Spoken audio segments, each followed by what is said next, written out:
সবাইকে ওয়েলকাম করছি আপনার প্রিয় শো টক উইথ নাহার এবং সাথে আছি আমি হাসিনা আনসার নাহার, যেখানে আমরা কথা বলি সময়ের সেরা মানুষের সঙ্গে, শুনি তার জীবনের গল্প, জানি তার অভিজ্ঞতার কথা এবং খুঁজি ভবিষ্যতের পথ। প্রিয় দর্শক, প্রতি পর্বের মতো আমাদের এ পর্বেও আজকে আমাদের স্টুডিওতে আমন্ত্রিত আছেন একজন স্পেশাল গেস্ট। আজকে আমাদের সাথে থাকবেন কুমকুম ফকির। পুরো অনুষ্ঠান জুড়েই কিন্তু কুমকুম ফকির আপু আমাদের সাথে থাকবেন। তিনি হচ্ছেন প্রজেক্ট ডিরেক্টর ফকির মেমোরিয়াল ফাউন্ডেশন এবং চেয়ারম্যান মেঘনা উদ্যোক্তা উন্নয়ন ফাউন্ডেশন। আরো অনেক পরিচয় আছে। চলুন দর্শক, আমরা চলে যাই আমাদের অতিথির কাছে। কেমন আছেন আপু? আলহামদুলিল্লাহ, ভালো আছো তুমি? এই তো, আপনাকে দেখে খুবই প্রিটি লাগছে, মাশাআল্লাহ। Thank you. সবসময় আমি শুনি, আমি একটু বলি, কথার মাঝে একটা কথা বলি, দর্শকদের বলি, কোনো মেয়ে যদি কাউকে প্রিটি বলে বা সুন্দর বলে, বুঝতে হবে তার মনটা কিন্তু ওরকমই। কারণ মেয়েরা সাধারণত মেয়েদের সুন্দর বলে না, তো ও সবসময় বলে, আমি দেখেছি যে ও লাগছে, এটা কিন্তু একটা মন মানসিকতা কিন্তু থাকতে হবে, তাই না, একটা মেয়েকে প্রিটি বলার আগে। তো সে লুকস অলওয়েজ প্রিটি, সো তো এ কারণে আমাকে পিটি বলে আর কি। থ্যাংক ইউ সো মাচ আপু, থ্যাংক ইউ। খুব ব্যস্ততা চলছে, অনেকগুলো দায়িত্বের সাথে আছেন, অনেকগুলো কর্তব্যের সাথে আছেন। যেমন আপনি আছেন চেয়ারম্যান হিসেবে মেঘনা উদ্যোক্তা ফাউন্ডেশন এবং প্রজেক্ট ডিরেক্টর ফকির মেমোরিয়াল ফাউন্ডেশন, আরো অনেক কিছুর সাথে আপনি আছেন। হিউম্যান রাইটস অ্যান্ড চাইল্ড ডেভেলপমেন্টেও কাজ করছেন, আবার দৈনিক পত্রিকার পাতাতেও এডিটর হিসেবে আছেন। তো এই যে এতগুলো দায়িত্ব আসলে আপনি কিভাবে পালন করছেন আর সময়টা কিভাবে বের করছেন? কথাটা সত্যি। সবসময় একটা জিনিস মাথায় রাখবা, যখন তুমি একটা কাজের উৎপত্তি পেয়ে যাও, হ্যাঁ, তখন তোমাকে আরেকটা কাজ এসে নক করবে। কাজের গতি কিন্তু এমনই, তাই না? কাজের গতিটা কি টাইপের হয়, তুমি যখন একটা কাজে কাজ করে আগাতে যাবা, তখন দেখবা কি একটার পর একটা কাজ তোমাকে চলে আসছে, ওই দায়িত্বের জায়গা থেকে তখন করে ফেলা হয়। না, সবচেয়ে বড় কথা, যখন আমি একটা কাজে আমি সফলতা কিন্তু কোনো সংজ্ঞা নেই। আমি যখন একটা কাজ করে উঠে দাঁড়ালাম, ঠিক আছে, তখন আরেকটা কাজের অফার আসলো, তারপর আমার করে করে করে আমি হলো গিয়ে কাজগুলো আমার চলে আসছে, বাই রোটেশনে আমার চলে আসছে। আর বিশেষ করে আমি যদি ফাউন্ডেশনের কথা বলি, সেটা হলো গিয়ে আমি যেহেতু আমি উদ্যোক্তা থেকে আমি হলো সংগঠন করেছি, তারপর হলো গিয়ে এখন এই যেটা বলছিলাম human rights and child development Mirpur DHS এর মধ্যে আমি সরকারিভাবে ওখানে আমি কিন্তু এনলিস্টেড মেম্বার। তো হলো দৈনিক পত্রিকা পাতা আছে, ফিচার এডিটর। তো এতগুলা কাজ, এটা সত্যি কথা, যদি তুমি সময়গুলোকে ভাগ করে নাও, হ্যাঁ, তাহলে কি টাইম ম্যানেজমেন্টটা যদি আমরা ঠিক করে রাখি যে এই সময় আমরা এই কাজ করব, হ্যাঁ, তাহলে তো কোনো কথাই না। কিন্তু আমার কাছে মনে হয় যে এই টাইম ম্যানেজমেন্ট, অনেকে কিন্তু টাইম ম্যানেজমেন্টটা একটু করে ঠিক রাখতে পারে না, তখন কোনো কাজই ঠিক মতো হয় না। ডিউরেশনটা আসলে রাখাটা, আমি যে একদম পারফেক্ট না তা কিন্তু না, আমারও গোলমাল হয়ে যায়, গোলমাল তো হবে। মানুষ যেহেতু ভুল তো হতেই পারে, মানুষ মাত্রই ভুল, গুণীজনেরা আগেও বলে গিয়েছেন, এখনো বলে। তো ভুল তো আমারও হয়, গোলমাল আমার হয়। আমার এই শিডিউল রেডি করতে মনে হয় যে এই যে আজকে তোমার এখানে আসলাম, আমি মনে করি সকাল কালকে রাত থেকে আমি সবকিছু গুছাচ্ছি, আমাকে তো সংসারও দেখতে হচ্ছে, তাই না? অবশ্যই একজন মা, একজন স্ত্রী, সেই দায়িত্বগুলো তো আপনাকে পালন করতে হচ্ছে। মনে করো সে হসপিটাল থেকে এসে কি খাবে, আমার হাজবেন্ডের কথা বলছি, সেটাও সে ঝাল খায় না, সেটার মধ্যে আবার মিষ্টি ঢুকাতে হয়েছে, এই এত কিছু, তারপরে আবার সংগঠন, এটা সেটা, মানে অনেক কিছু। আসলে এইটা মানে সম্ভব একজন নারীর পক্ষেই। মানে আমাদের সৃষ্টিকর্তা আসলে বিশেষ বিশেষ কিছু ক্ষমতা দিয়ে কিন্তু আমাদের নারীদেরকে পৃথিবীতে পাঠিয়েছেন। সবচেয়ে বড় ক্ষমতা হচ্ছে গর্ভধারণ ক্ষমতা, যেটা কিনা পুরুষের নেই। তো এছাড়াও ধৈর্য, এই যে গর্ভধারণ যে ক্ষমতাটা, এই সময় কিন্তু অনেক ধৈর্য, কষ্ট সহ্য করার সক্ষমতা থাকতে হয়, সেটা নারীদের আছে। সো নারীরা ঘরকে যেভাবে সামলাতে পারে, ঠিক তেমন কিন্তু বাইরেও সামলায়। হ্যাঁ, তোমার সাথে আমি একটা কথা একটু যোগসূত্র করি। এই যে তুমি একটু আগে বললা না, গর্ভধারণ 10 মাস 10 দিন একটা মা কিন্তু কি করে, তার সন্তানকে পেটে রাখে, মানুষের পেটে। তা আল্লাহ কেন ধৈর্যটা মেয়েকে দিয়েছে? মহিলা মানে সেভাবেই তাকে তৈরি করেছে। তার মানে কি, একটা মেয়ে জাতিকে কিন্তু, মেয়ে মানুষকে আমাদের নবী সাল্লাল্লাহু আলাইহি ওয়াসাল্লামই তো পছন্দ করেন, হ্যাঁ, মেয়েকে। তো আমার কাছে মনে হয় তাদের মধ্যে সেই পাওয়ারটা এটা খোদাতলা থেকে দিয়ে দিয়েছে, আর আমার অ্যাপ্লাই করতে আমাদের সুবিধা হয়। হ্যাঁ, এটাই সেটাই। সব কারণ দেখেন আপু, একজন নারী যখন কর্মজীবী হয়, সে কিন্তু সকালে পুরো বাড়িটা সামলিয়ে সে তার কর্মক্ষেত্রে যাচ্ছে, আবার সেখানেও কিন্তু সে সেই কর্মক্ষেত্রটা সামলাচ্ছে, আবার বাসায় এসে সে কিন্তু রিল্যাক্স করছে না, বাসার বাকি কাজগুলো সামলাচ্ছে, তারপর কিন্তু সে ঘুমাতে যায়। অথচ একটা পুরুষ যখন সে বাসার থেকে বের হয়ে অফিসে গেল, অফিস থেকে সে কাজ শেষ করে বাসায় এসে আমরা যারা নারীরা থাকি আমরা কি চাই যে একটু রিল্যাক্স হোক আমাদের গৃহকর্তা যিনি, তো তিনি কিন্তু সেইভাবে রয়েছে। কিন্তু একজন নারী দেখেন তার অবসরের টাইম নেই, তার মানে বিশ্রামের সময়টাও খুব কম, কিভাবে যে ম্যানেজ করে এটা সবকিছু আল্লাহ পাক আসলে সেইভাবে আমাদেরকে তৈরি করে দিয়েছে। আমার মনে হয় যে এই যে বললো না যে সেটা আবার আরেকটা, আমরা আমাদের মাকে দেখেছি, এটা আমরা তো ছোটবেলা থেকেই হলো গিয়ে আমরা ট্রেন্ড, মা এইভাবে করতে করতে ওই মায়ের ইয়েটা চলে আসে আর কি। এভাবে প্রতিটা মানুষ, আমরা মেয়ে মানুষ আসলে এরকমই আর কি। আচ্ছা আপা, একটু চলে যাই আপনার ফাউন্ডেশন নিয়ে, প্রজেক্ট ডিরেক্টর ফকির মেমোরিয়াল ফাউন্ডেশনে। তো আপনি এখানে কিভাবে উদ্যোক্তাদের উন্নয়ন ফাউন্ডেশনের কাজ শুরু করেছিলেন এবং এর পেছনে কোনো গল্প বা প্রেরণা ছিল কি? না দেখেন, আপনি যেটা বলছিলেন যে আমি কি হাসিনা আনসারকে নাহার বলে ডাকি শুরু থেকেই, আমি বলে দিই দর্শকদেরকে, আমার নাহার আমার বোন, মানে আমার কাজিন, তো সুতরাং ওকে আমি খুব ছোট বোনের মতো স্নেহ করি, তো ওর কারণে কিন্তু আজকে আমার প্রোগ্রামে আসা। আচ্ছা যাই হোক, যেটা বলছিলা যে প্রশ্নটা যে উদ্যোক্তাদেরকে, আমার হলো একটা ফাউন্ডেশন হলো গিয়ে মেঘনা উদ্যোক্তা উন্নয়ন ফাউন্ডেশন, হ্যাঁ, এবং ফকির মেমোরিয়াল ফাউন্ডেশন। মানে দুইটাতে আসলে উদ্যোক্তাদের নিয়ে কি কি কাজ করছেন আর এর উদ্দেশ্য কি দুইটার? আমি দুইটা ফাউন্ডেশনের উদ্দেশ্য, আমাকে যে আমার চাচ্ছে যে ফকির মেমোরিয়াল ফাউন্ডেশন, এটা তো একটা এনজিও বোর্ড রেজিস্ট্রেশন করা, হ্যাঁ, তো ওখানে কাজ করতে করতেই কিন্তু আমার অভিজ্ঞতাটা কিন্তু এই মেঘনাতে আসা, বা আমার যে একটা আমি সংগঠন তো একা হয় না, সম্মিলিতভাবে সংগঠন করা হয়, তো তখন থেকে কিন্তু আমার এই সংগঠন করার প্রতি একটা, ঠিক আছে আমি আমার চাচা যদি পারে, ওয়াই নট আমি কেন পারবো না? অবশ্যই আমি পারবো, কারণ আমি তো তারই মেয়ে। তো আমি তখন এটাতে হাত দিলাম। আমি বরাবরই, আমার কাছে মনে হয় যে মেয়েদেরকে নিয়ে কাজ করে ওরা কেন, মানে আমার কাছে মনে হয় প্রত্যেকটা মেয়ে কিছু না কিছু একটা করুক, কেন বসে থাকি, কিছু না কিছু।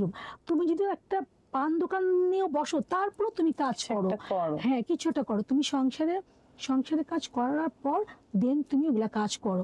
একটা মেয়েকে আমার অলস বসে থাকতে আমি আসলে ব্যক্তিগতভাবে আমি নিজেও থাকি না, আমি পছন্দও করি না। তো এই যে দুইটা সংগঠন যে আপনি চালাচ্ছেন, এতগুলো কাজ করছেন, চ্যালেঞ্জ তো অবশ্যই এসেছে, তো এগুলো মোকাবেলা কিভাবে করলেন? চ্যালেঞ্জের কথা বলতে গেলে তো আসলে শুধু চ্যালেঞ্জের মুখে তো এখনো আমি আছি, রাইট নাও এখনো আমার, মানে মানুষ আসলে মৃত্যুর আগ মুহূর্ত পর্যন্ত চ্যালেঞ্জের সাথেই চলে এবং চ্যালেঞ্জের মুখোমুখি থাকে, কিন্তু ওইগুলো কিভাবে আসলে আপনি প্রতিহত করেন? আমি কথা হলো যে এই যে চ্যালেঞ্জের কথাটা যেটা বললা, সেটা হলো কি আমার কাছে যেটা মনে হয় যে প্রত্যেকটা চ্যালেঞ্জ আসে, আচ্ছা এটা যে করতে হবে, তোমার হলো গিয়ে ভিতরে যে ডিটারমিনেশন আছে, এই সামনে যে কাজটা আছে, এই সামনের কাজটা কিন্তু আমাকে করতেই হবে, তাহলে তোকে আসলে শেখারও অনেক কিছু আছে। হ্যাঁ তা তো অবশ্যই। তখন আমার ডিটারমিনেশন যে জিনিসটা, না আমাকে কিন্তু অতটুকু পথ পাড়ি দিতে হবে, ওটা যদি ভুলও হয়ে থাকে আমি কাজটা করবই। এই যে মাইন্ড সেট আপ যেটা বলে, মাইন্ড সেট আপটা যদি তোমার ঠিক থাকে, তাহলে ওই চ্যালেঞ্জগুলোকে তুমি যতটুকুই পারো তখন তুমি ওটাকে বলবে না এতটুকু তো আমি পেরেছি, তুমি হ্যাপি থাকবা যে না ওই চ্যালেঞ্জের টাকা আমি ধাক্কা মারতে পেরেছি। এরকম করে করে এক একটা চ্যালেঞ্জ আমার কিন্তু অনেক চ্যালেঞ্জের সম্মুখীন আমাকে হতে হয়েছে। নারীদের আসলে মানে নারী শব্দটা, মানে যখন উদ্যোক্তা শব্দটা আসে এমনি চ্যালেঞ্জ, আর সেখানে যদি নারী শব্দটা যোগ হয় তখন কিন্তু মহা চ্যালেঞ্জে পরিণত হয়ে যায়। অনেক, এটা মানে আমার কাছে মনে হয় এটা পারি দেয়া মানে একটু ডিফিকাল্ট হলো, কিন্তু আমরা পারবো, আমরা নারী আমরা পারি, তাই না দর্শক? আমরা নারী আমরা সব পারি, আমরা পারবো। আচ্ছা, আপনার ফাউন্ডেশন গুলির কাজের মাধ্যমে সমাজে আসলে কি ধরনের পরিবর্তন আনতে চান? আমি একটু আগে যেটা বললাম যে আমি কখনোই পছন্দ করি না ব্যক্তিগতভাবে কোনো মেয়ে যেন ঘরে না বসে থাকে।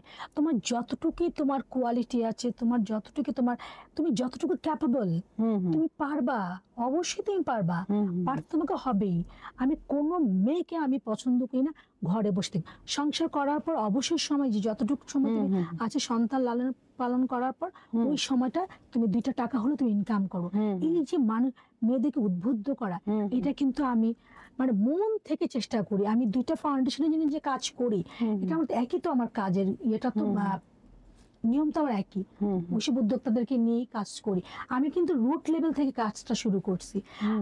তুমি কখনোই কিন্তু কোনো কাজ তুমি যে ফিজিক্যালি এবং মনে করো যে তুমি যে রুট লেভেল থেকে যে কাজ আরম্ভ না করো, ওটার ফাউন্ডেশনটা যদি তুমি ধরতে না পারো, তাহলে কিন্তু সেই কাজের অগ্রগতি বা সেটার ওটার কোনো আউটপুট তুমি ভালো পাবা না, কেউ পাবে না। হ্যাঁ, আচ্ছা, মেঘনা উদ্যোক্তা উন্নয়ন ফাউন্ডেশন এবং ফকির মেমোরিয়াল ফাউন্ডেশনে আপনার দলের ভূমিকা ও কাজের পরিবেশ কেমন?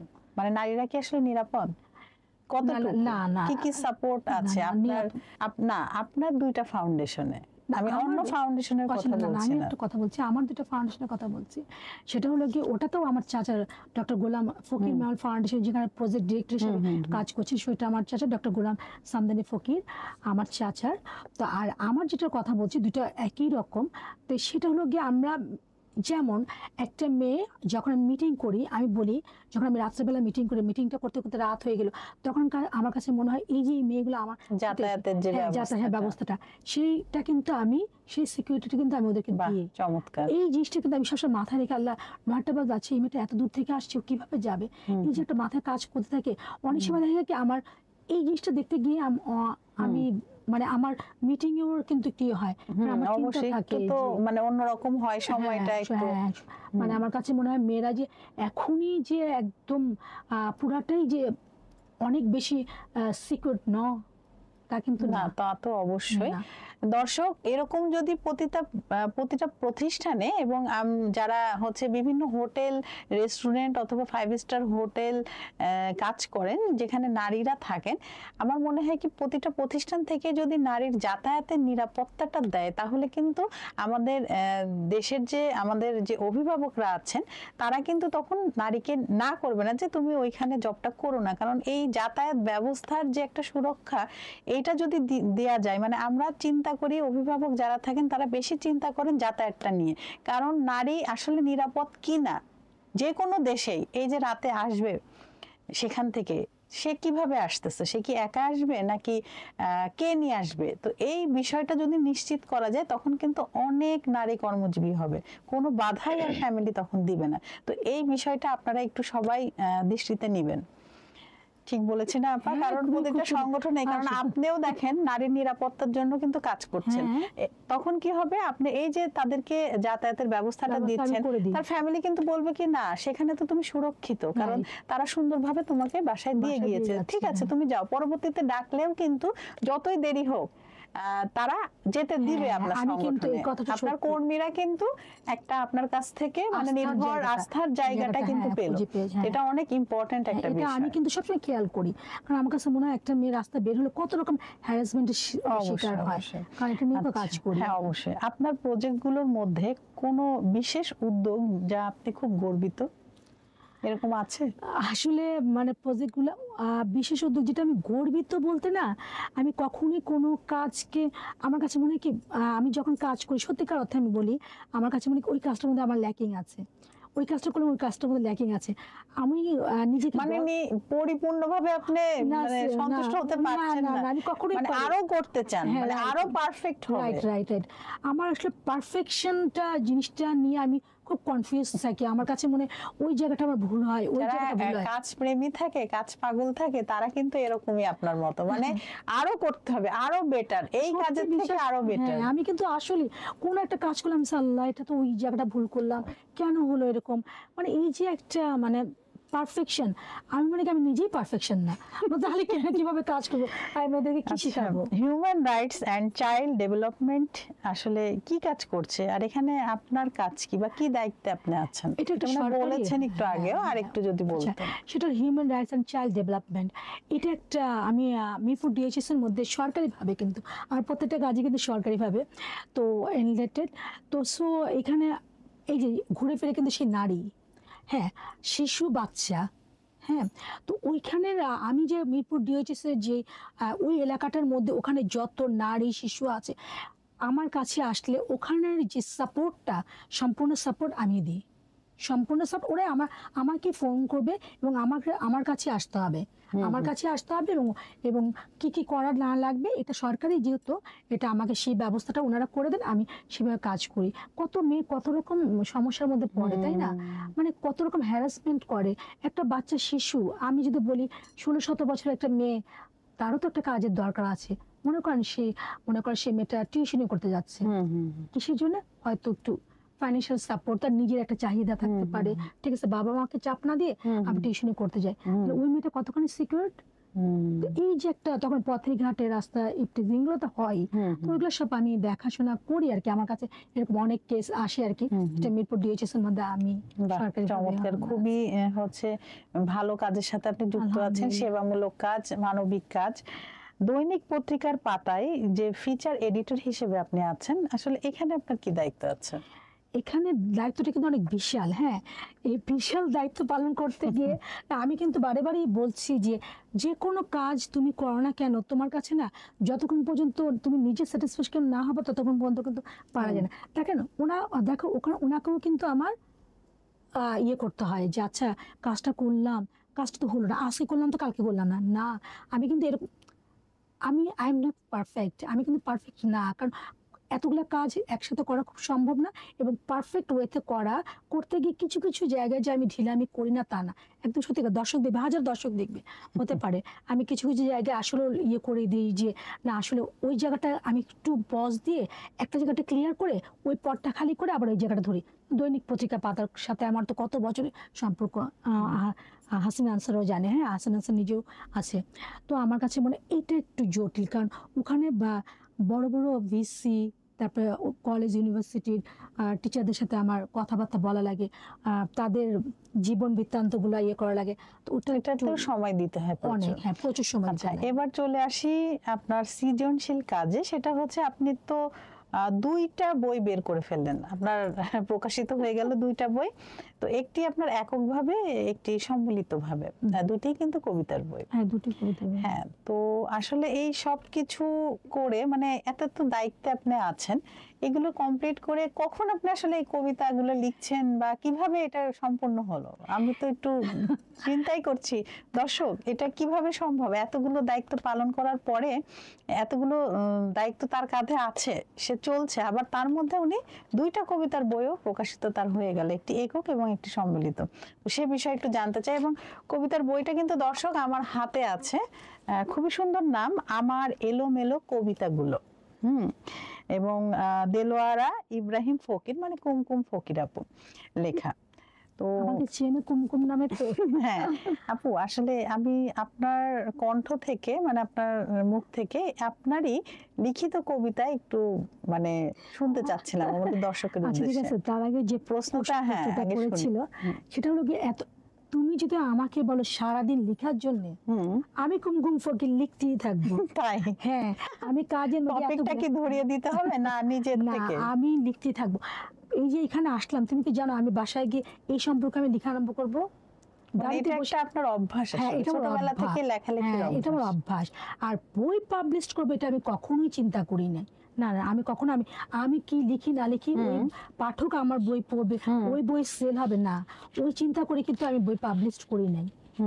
হ্যাঁ, আমি যখন সংগঠন করি তখন উদ্যোক্তারা, বিশেষ করে আমার সেক্রেটারি আসমা আসগর, তারপরে হলো অনেক উদ্যোক্তারা আমার আশেপাশে যারা আছে, আপু তুমি লিখতে পারো, তো তোমারই লেখা, তোমারই কথা, কেন তুমি পাবলিশ করবা না? এই সংগঠন থেকে উদ্যোক্তাদের প্রেসারে বলো, অনুপ্রেরণা। হ্যাঁ, আর এখানে কারণ আছে, যেহেতু আমার বাবার বই পাবলিশ হয়েছে, আমার চাচার বই পাবলিশ হয়েছে, এটা কিছুটা আমার ফ্যামিলি সাপোর্ট। না, অবশ্যই ফ্যামিলির একটা ব্যাপার থাকে। আপু একটা কবিতা অবশ্যই আমরা শুনতে চাচ্ছি। আচ্ছা, আমার এলোমেলো কবিতাগুলো, এটা কিন্তু নামটা যখন প্রকাশক আমাকে বলে নামটা উনি দিবে, কিন্তু আমি বলেছি না, যেহেতু আমার প্রথম বই প্রকাশিত হয়েছে, আমার সেই ছোট্টবেলার কবিতাগুলোই কিন্তু আমি নিয়ে, কারণ এই বইটা আমি পাবলিশ করেছি ইচ্ছা করি, এবং নামটা আমি দিয়েছি কারণ টুকরা টুকরা জায়গা থেকে ওইখানে একটু লিখেছে, ওখানে একটু লিখেছে, ওখান থেকে নিই, কিন্তু এই বইটা পাবলিশড হয়েছে। যেহেতু রিকোয়েস্ট করছে, আমি একটা আবৃত্তি ভালো করতে পারি না, তারপরেও নিজের লেখা। আচ্ছা, নিজের লেখা একটা বই। সবটুকু সবটুকু দিতে নেই, কিছুটা তুমি তোমার মধ্যে রেখো। আমি সবটুকু চাইনি, কিছুটা তুমি তোমার মধ্যে রেখো। সব পাওয়া চাইতে হয় না, কিছুটা পাওয়া তোমার মধ্যে রেখে দিও। চাওয়া পাওয়ার লেনদেনটা বন্ধ করো। আজকে এতটুকুই। বাহ, অনেক সুন্দর। মানে এই 3-4 লাইনে মানে একটু অন্যরকম কবিতাগুলো ছিল। হ্যাঁ, আমার খুব ভালো লেগেছে। দর্শক, আপনারা যদি আপুর হচ্ছে এই যে এলোমেলো বইটি নিতে চান, আপুকে ইনবক্স করতে পারেন অথবা আপুকে কলও করতে পারেন। আপুর কিন্তু ডেলিভারি ম্যান আছে, তিনি পৌঁছে দেবে আপুর আমার এলোমেলো কবিতাগুলো। আপু, আপনার মোবাইল নাম্বারটা বলে দেন। আমার মোবাইল নাম্বারটা হলো 01711064988। বাহ, চমৎকার।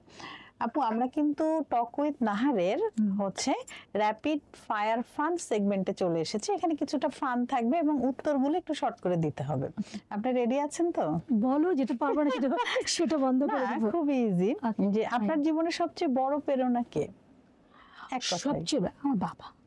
আচ্ছা, আপনি যদি 24 ঘন্টার জন্য দেশের প্রধানমন্ত্রী হতেন, প্রথমে আপনি কি করতেন? আচ্ছা, আমার চাওয়া এত বেশি, তাহলে আমি কি করতাম? তাহলে কি বলবো? আমার এতগুলো চাওয়া, তাহলে আমি প্রথম চাওয়াটা বলে দেন আমাদের দর্শকদের। প্রথম চাওয়াটা হলো আমি নতুন কুমকুমের জন্ম চাই। বাহ, চমৎকার। নিজের কাজের বাইরে কোনো শখ বা আগ্রহ রয়েছে? একটা শখ আমার খুব বেশি আছে, সেটা হলো গিয়ে আমি বেড়াতে খুব পছন্দ করি। একটা জায়গায় বসে থাকতে পারি না, আমি মানে বেড়াতে যাই। এমন না যে সবসময় আমাকে দেশের বাইরে যেতে হবে, আমি এদিক সেদিক যাওয়া আসা করতে খুব পছন্দ করি, আমি ঘুরতে খুব পছন্দ করি। আচ্ছা, একটি শব্দে ফাউন্ডেশন পরিচালনা করার অভিজ্ঞতা কেমন বলবেন? অনেক কঠিন। কঠিন। আচ্ছা, আপনার প্রিয় বই বা লেখক কে? আমি যেহেতু লিখি বই, আমি তো ছোটবেলা থেকে পড়ি। হ্যাঁ, তো রুদ্র মোহাম্মদ শহীদুল্লাহর কবিতার বইগুলো আসলে খুব ভালো লাগে। এখানে অনেকের কবিতার বই আমি পড়ি, কিন্তু ওনার কবিতাগুলো আমার কাছে মনে হয় একটু একটু ডিফারেন্ট টাইপের মনে হয় আর কি। এটা আমি পড়ি দেখি। আচ্ছা, যদি আপনি কোনো একটি সোসাইটি বা কমিউনিটি নিয়ে কাজ করতে পারতেন, তা কোনটা হতো? ডেফিনেটলি মেয়েদেরকে নিয়ে। তাই না? ওই ঘুরে ফিরে নারী, হ্যাঁ। সবচেয়ে পছন্দের খাবার কি? পছন্দের খাবার ও জানে, আমি খুব ঝাল খেতে খুব পছন্দ করি। আমি এত ঝাল খাই। আপুর কিন্তু চটপটি ফুচকা অনেক প্রিয়। অনেক প্রিয়। আমি জানি।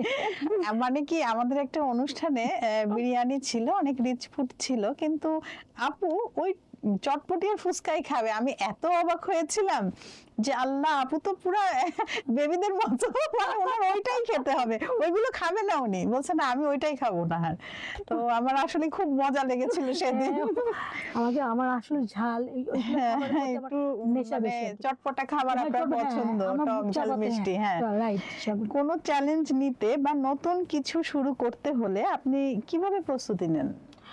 কোনো চ্যালেঞ্জ নিতে এবং নতুন কিছু আগে আমি ওই চ্যালেঞ্জ আমাকে নিতেই হবে। হ্যাঁ, তখন কিভাবে শুরু করি? তখন নো রিস্ক নো গেইন। আচ্ছা, তোমাকে যে করতেই হবে, হলে হবে, নয় লুজার হবো, নয় গেইনার। উদ্যোক্তা মানে তো ঝুঁকি তো নিতেই হবে। ঝুঁকি তো নিতেই হবে, তাহলে আমি আগাবো কিভাবে? সেটাই। আপনার কাজের জন্য হচ্ছে যদি কোনো বিশেষ হচ্ছে সফর করতে হয়, সেটা কোথায় যেতেন? মানে কোন জায়গাটা? না, আসলে আমার কাজের জন্য যদি আমার নির্দিষ্ট সংগঠনের কাজের জন্য, তাহলে কিন্তু আমি বাংলাদেশে যে জেলা উপজেলাগুলো বলো, ওদেরকে ওই মেয়েদেরকে নিয়ে আসলে আমি কাজগুলো করতে চাই। ওইসব জায়গাতে যেতে আপনার ভালো লাগে। একটি সুপার পাওয়ার পেতে চাইলে কি চাইতেন? আল্লাহ, দারুণ একটি প্রশ্ন। দারুণ একটা প্রশ্ন। এবং আমি যে বললাম আমি সবকিছু চেতে পছন্দ করতে, আমি কি করব? আমি একটা সুপার পাওয়ার যখন আমার মধ্যে কাজ করে, একটাই চাওয়া, কি হতে পারে সেটা? আল্লাহ, ওই যে নতুন কুমকুমের জন্ম, যে ভুলগুলো করেছি সেটা যেন আর না হয়। এবং ছেলেবেলায় কি ফিরে যেতে চান? এটা তো সবাই চাবে। আমি আমার ওখানে গিয়ে কি কি ঠিক করে আসতেন? স্কুল লাইফ, কলেজ লাইফ, যদি এটা করা হতো যে হ্যাঁ আপনি ঠিক করতে পারবেন, তো কোন বিশেষ একটি কথা বলুন যে আমি ওটা ঠিক করে চলে আসতাম? প্রেম করতাম। এই দুলাভাই কোথায়? দর্শক দুলাভাইকে খবর দেন, আপা কি বলতেছে দেখেন। সত্যি কথা, প্রেম করতাম, এটা আমি করতামই। হ্যাঁ তাই না? আমি যখন তারপরে অনেকগুলো কবিতার বই লিখে ফেলতেন না প্রেমের তো- উপর। দর্শক দুলাভাই প্লিজ আপনি যদি আমাদের অনুষ্ঠানটা দেখেন, বাসায় গিয়ে আপুকে কিছু বলেন না।